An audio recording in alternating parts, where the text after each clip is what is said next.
नमस्कार दोस्तों, आदाब। एक बार फिर से आप सभी का मैं बहुत बहुत स्वागत करता हूं। दोस्तों, उत्तर प्रदेश में 10 सीटों पर उपचुनाव होने जा रहे हैं। वैसे उपचुनाव की तारीखों का ऐलान तो नहीं हुआ है, लेकिन इस बीच दोस्तों समाजवादी पार्टी ने एक्टिविटी तेज कर दी है। समाजवादी पार्टी बेहद सक्रिय है, इस उपचुनाव को लेकर बेहद गंभीर हो चली है। दोस्तों, समाजवादी पार्टी ने 6 सीटों के लिए अपने प्रभारी घोषित कर दिए हैं। जी हाँ दोस्तों, 6 सीटों के लिए चुनाव में प्रभारी नियुक्त कर दिया है। ये सूची आप देख सकते हैं। कटहरी के लिए, मिल्कीपुर के लिए, मझवा के लिए, करहाल के लिए, फूलपुर के लिए, सीसामऊ के लिए 6 सीटों के लिए दोस्तों प्रभारी नियुक्त कर दिया गया है अखिलेश यादव जी की तरफ से। इस बीच दोस्तों खबर क्या आ रही है कि योगी को अयोध्या की सीट जिताने की जिम्मेदारी दे दी गई है। दोस्तों, वही अयोध्या जहां पर भारतीय जनता पार्टी अभी हारी है। लोकसभा का चुनाव अयोध्या में हारी है और इसीलिए दोस्तों भारतीय जनता पार्टी बौखलाई हुई है, तिलमिलाई हुई है कि लोकसभा के चुनाव में तो अयोध्या सीट हार गए, लेकिन उपचुनाव में अयोध्या सीट को नहीं हारना है, किसी भी कीमत पर नहीं हारना है। साख का सवाल, नाक का सवाल बना लिया गया है। और दोस्तों इसीलिए योगी को जिताने की जिम्मेदारी दे दी गई है।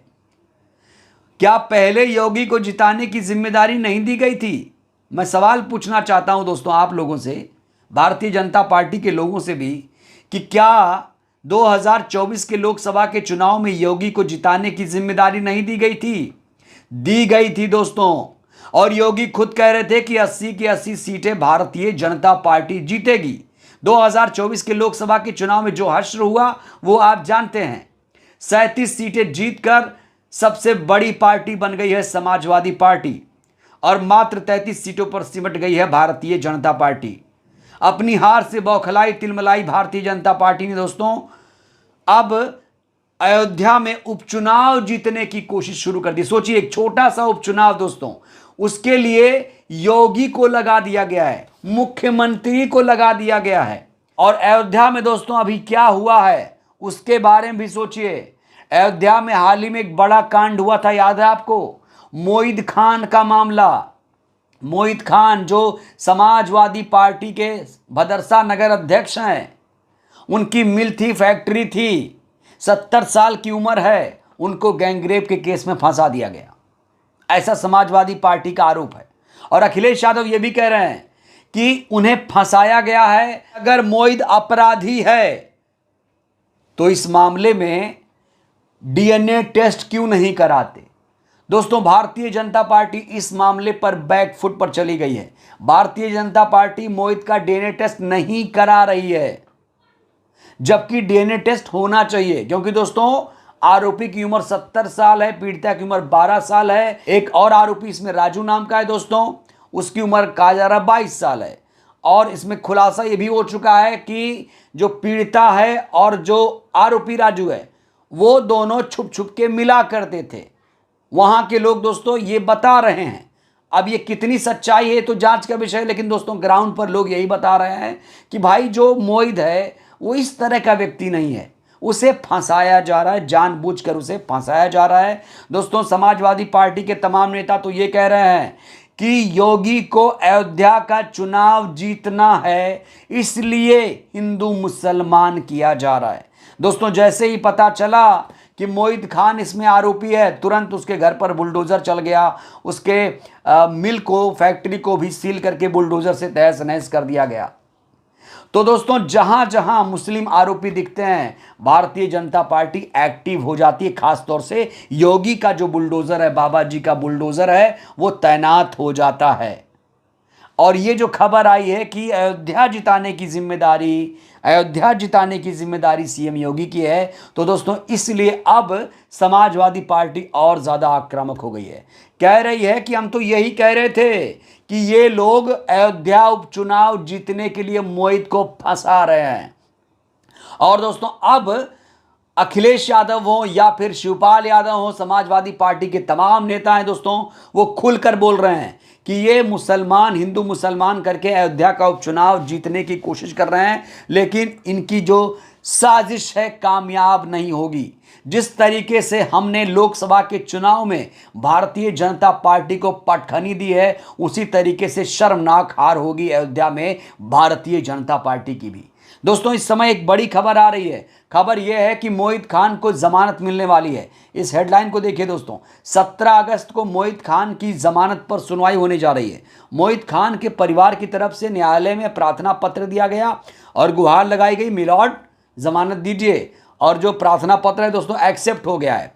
और माना जा रहा था कि प्रार्थना पत्र एक्सेप्ट नहीं होगा, केस बड़ा गंभीर है। लेकिन जब से दोस्तों प्रार्थना पत्र एक्सेप्ट हुआ है, ये लोग मानकर चल रहे हैं कि अब 17 अगस्त को मोहित को जमानत मिल जाएगी। तो दोस्तों, समाजवादी पार्टी लगातार कह रही है कि मोहित बेकसूर हैं, मोहित बेकसूर हैं। अगर वो अपराधी हैं तो उनका डीएनए टेस्ट कराया जाए। डीएनए टेस्ट करना कोई बड़ी बात नहीं है। आजकल टेक्नोलॉजी आ गई हमारे हाथ में, कोई बेकसूर नहीं फंसना चाहिए। मोहित खान बेकसूर है। मोहित खान का इस केस से कोई लेना देना नहीं है। दोस्तों, उत्तर प्रदेश में 10 सीटों पर जो उपचुनाव होने जा रहा है, उसमें कांग्रेस पार्टी और समाजवादी पार्टी दोनों मिलकर चुनाव लड़ेंगी, दोनों साथ साथ। यानी इंडिया गठबंधन एक बार फिर से बीजेपी की टेंशन उपचुनाव में भी बढ़ाएगा।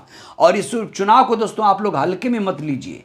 यह उपचुनाव जो है सत्ता का सेमीफाइनल माना जा रहा है, सत्ता का सेमीफाइनल, क्योंकि 2027 में फिर से उत्तर प्रदेश में विधानसभा का चुनाव होगा। और इस समय भारतीय जनता पार्टी दोस्तों बैकफुट पर है, लगातार चुनाव हार रही है भारतीय जनता पार्टी। और इस उपचुनाव में जब अयोध्या में हार होगी बीजेपी की, तब दोस्तों योगी को देखिए क्या करेंगी गुजरात लॉबी, वो भी आप देखिएगा।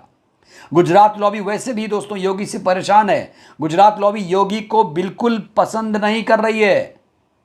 हालांकि मुख्यमंत्री बदलने के लिए लगातार कोशिश की गई थी, लेकिन उपचुनावों तक अभी देखने की बात कही गई है। और इसीलिए एक टास्क दिया गया योगी को कि आपको भैया अयोध्या जिताना है। लेकिन दोस्तों वहां के लोग भी अब समझ गए हैं कि ये लोग हिंदू मुसलमान करके चुनाव जीतना चाहते हैं। वहां के लोग सतर्क हो गए हैं कि ऐसे लोगों को भैया सत्ता में नहीं आने देना है। ये लोग माहौल खराब करते हैं। ये वो लोग हैं जो राम पर भी सियासत करते हैं। तो ऐसे लोग सत्ता में नहीं चाहिए। ऐसे लोगों से जनता को कोई उम्मीद नहीं है। दोस्तों, अखिलेश यादव भी कह रहे हैं कि बीजेपी से अब जनता उब चुकी है, बीजेपी को देख चुकी है। दोस्तों, 2014 से केंद्र में मोदी की सरकार है। बेरोजगारी महंगाई का क्या आलम है आप देख रहे हैं। उत्तर प्रदेश में अभी भी बेरोजगारों का जो प्रदर्शन है वो चल रहा है, लेकिन योगी सरकार उस पर कोई ध्यान नहीं दे रही है। दोस्तों, अब जनता समझ चुकी है। अब जो है जनता बदलाव चाहती है। वैसे इस बार भी बड़ा बदलाव हो जाता। 240 सीटों पर भारतीय जनता पार्टी सिमट गई है। बैसाखी से सरकार चलाई जा रही है। कितने दिनों तक चलेगी दोस्तों ये कहना बहुत मुश्किल है। तो दोस्तों, योगी को, मुख्यमंत्री को अगर ये लोग उपचुनाव एक सीट जिताने की जिम्मेदारी दे रहे हैं, तो आप समझिए दोस्तों कितनी हालत खराब है भारतीय जनता पार्टी की। सोचिए दोस्तों, कुल मिलाकर दोस्तों इस समय इंडिया गठबंधन की बल्ले बल्ले है। इंडिया गठबंधन की चांदी है। इंडिया गठबंधन जिस तरीके से लोगों की आवाज़ बुलंद कर रहा है, वक्फ बोर्ड पर जिस तरीके से आवाज़ उठाई गई, चाहे अखिलेश यादव हो, इकरा हसन हो, राहुल गांधी हो, दोस्तों वक्फ बिल का जिस तरीके से विरोध किया गया, वो भी वक्फ बिल जो आ रहा था आपको याद होगा, वो भी हिंदू मुसलमान करने का एक तरीका था। तो दोस्तों इस समय इंडिया गठबंधन एनडीए पर हावी है। भारतीय जनता पार्टी की नींद उड़ी हुई है और भारतीय जनता पार्टी दोस्तों इस समय बेचैन है। और मोहित खान को भी जमानत मिलने वाली है। बहरहाल दोस्तों इस वीडियो में फिलहाल के लिए बस इतना ही। आपको क्या लगता है, क्या योगी अयोध्या सीट जिता पाएंगे? अपनी प्रतिक्रिया आप लोग जरूर दीजिए। बहुत बहुत धन्यवाद, शुक्रिया।